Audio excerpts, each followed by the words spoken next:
നമസ്കാരം. Sreenarayanaguru open university MA history ക്ലാസ്സുകളിലേക്ക് പ്രിയ വിദ്യാർത്ഥികൾക്ക് സ്വാഗതം. Selected themes in the history of medieval world എന്ന പേപ്പറിലെ 4th ബ്ലോക്കിലെ സെക്കൻഡ് യൂണിറ്റ് ആണ് ഇവിടെ ഡിസ്കസ് ചെയ്യുന്നത്. ഈ യൂണിറ്റിന്റെ പേര് ആന്റി ഫ്യൂഡൽ ടെൻഡൻസീസ് എന്നാണ് ഈ ഒരു യൂണിറ്റിന്റെ പേര്. സോ ഫ്യൂഡലിസത്തിന് വിരുദ്ധമായിട്ടുള്ള പ്രവണതകൾ അല്ലെ, അതാണല്ലോ ആന്റി ഫ്യൂഡൽ ടെൻഡൻസീസ് എന്ന് പറഞ്ഞാൽ.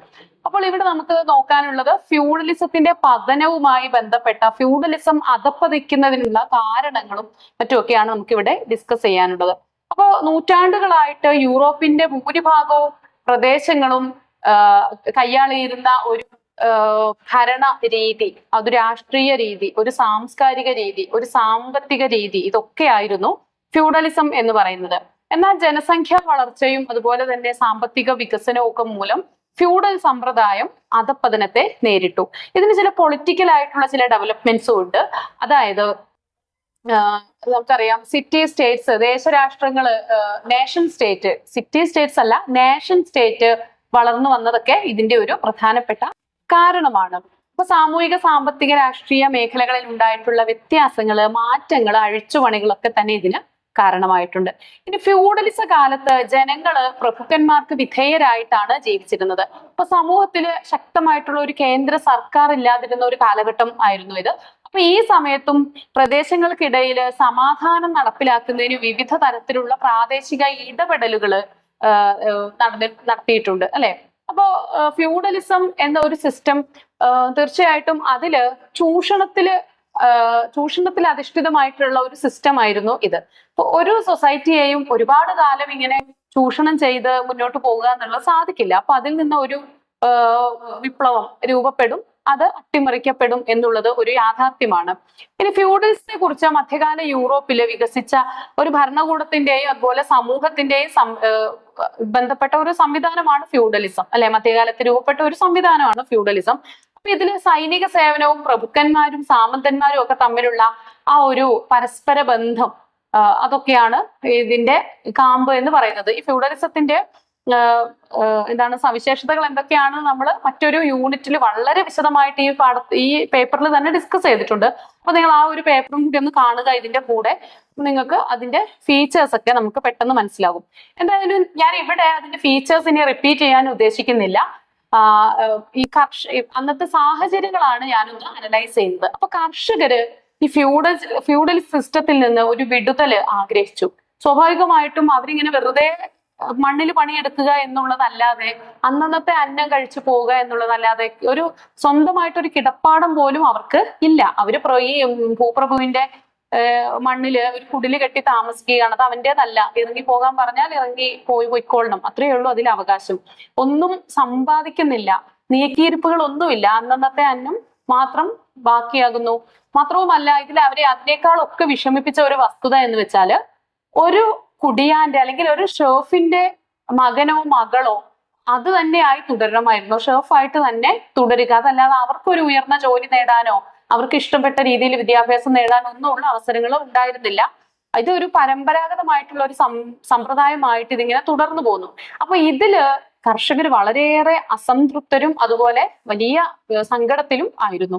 അപ്പൊ ഈ മധ്യകാലഘട്ടത്തില് ഉണ്ടായിട്ടുള്ള ഈ ഒരു കർഷകരുടെ ഈ ഫ്യൂഡലിസത്തോട് വിരുദ്ധമായിട്ടുള്ള ഒരു മനോഭാവം ഫ്യൂഡലിസത്തിന്റെ പതനത്തിന് വലിയ പങ്ക് വഹിച്ചിട്ടുള്ള ഒരു ഘടകമാണ്. ഇനി ഫ്യൂഡലിസത്തിന്റെ പതനത്തിലേക്ക് പങ്കുവഹിച്ചിട്ടുള്ള മറ്റു ഘടകങ്ങൾ എന്തൊക്കെയാണെന്നാണ് നമ്മൾ നോക്കുന്നത്.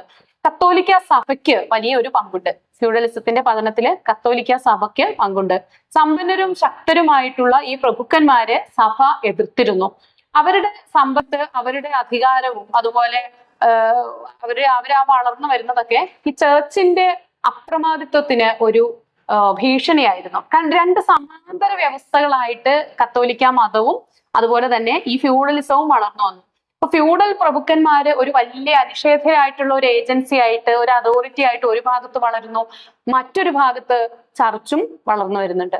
അപ്പൊ ഈ ചർച്ചിന് വിശ്വാസികളുടെ ഒക്കെ പിന്തുണയുണ്ട് എങ്കിൽ പോലും ചർച്ചിന് ഫ്യൂഡൽ പ്രഭുക്കന്മാര് നാളെ നമ്മളെ അട്ടിമറിച്ചേക്കാം, അല്ലെങ്കിൽ ചർച്ച് പറയുന്ന ഒന്നും മറ്റു വിശ്വാസികൾ ഫോളോ ചെയ്യുന്നത് പോലെ ഈ ഫ്യൂഡൽ പ്രഭുക്കന്മാർ അതിന് വലിയ വിലയൊന്നും കൊടുക്കുന്നില്ല. അപ്പൊ ഇങ്ങനെ വന്നപ്പോ ചർച്ചിന് എങ്ങനെയും ഈ ഫ്യൂഡൽ പ്രഭുക്കന്മാരുടെ ആ പവർ ഒന്ന് കുറയ്ക്കണം, ഈ സിസ്റ്റം തകർക്കണം എന്ന ഒരു തോന്നല് വന്നു.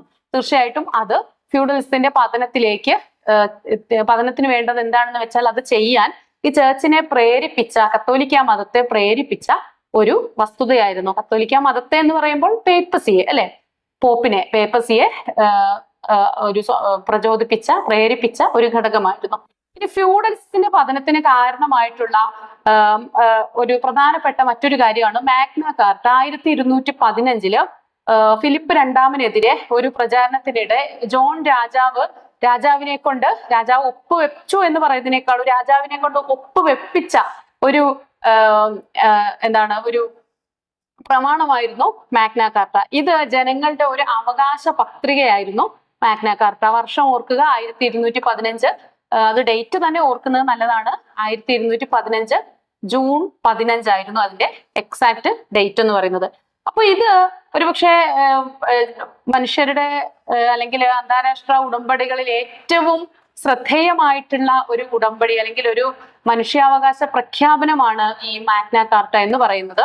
ഇത് 1297 വരെ ഇത് ഇംഗ്ലണ്ടിൽ പക്ഷെ സാധുവാക്കിയിരുന്നില്ല.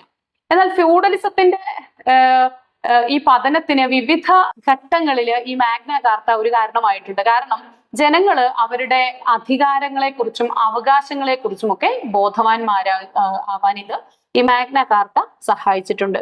ഇനി മറ്റൊന്ന്, ഈ നേഷൻ സ്റ്റേറ്റുകളുടെ, ദേശരാഷ്ട്രങ്ങളുടെ ഉദയമാണ് പ്രധാനപ്പെട്ട മറ്റൊരു കാരണം എന്ന് പറയുന്നത്. ഇംഗ്ലണ്ടിലെ രാജകീയ അധികാരം പരിമിതപ്പെടുത്തുകയും വ്യക്തി സ്വാതന്ത്ര്യത്തെ സംരക്ഷിക്കുകയും ഒക്കെ ചെയ്ത മാഗ്ന കാർട്ട 1215 പാസാക്കിയ മാഗ്ന കാർട്ട തന്നെയാണ് ഇതിന്റെ പ്രധാന കാരണമായിട്ടുള്ളത്.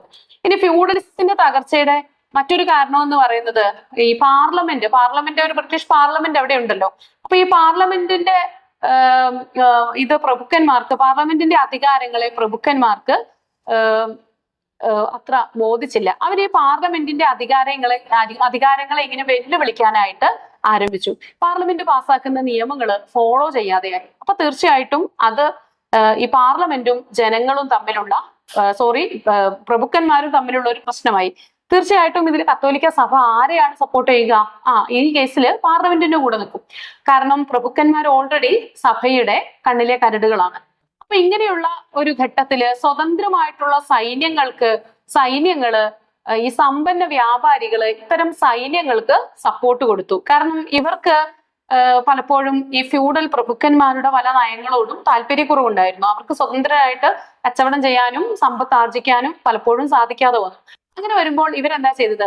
സൈന്യത്തെ കൂട്ടുപിടിച്ചുകൊണ്ട് ഫ്യൂഡൽ പ്രഭുക്കന്മാർക്കെതിരെ ശക്തമായിട്ടുള്ള നീക്കം നടത്തി. ഇങ്ങനെയൊക്കെ മൊത്തത്തിൽ പറഞ്ഞാല് ഫ്യൂഡലിസത്തിന്റെ ഒരു കഷ്ടകാലമാണ് ഈ ഒരു 14-ാം നൂറ്റാണ്ട് എന്ന് പറയുന്നത്.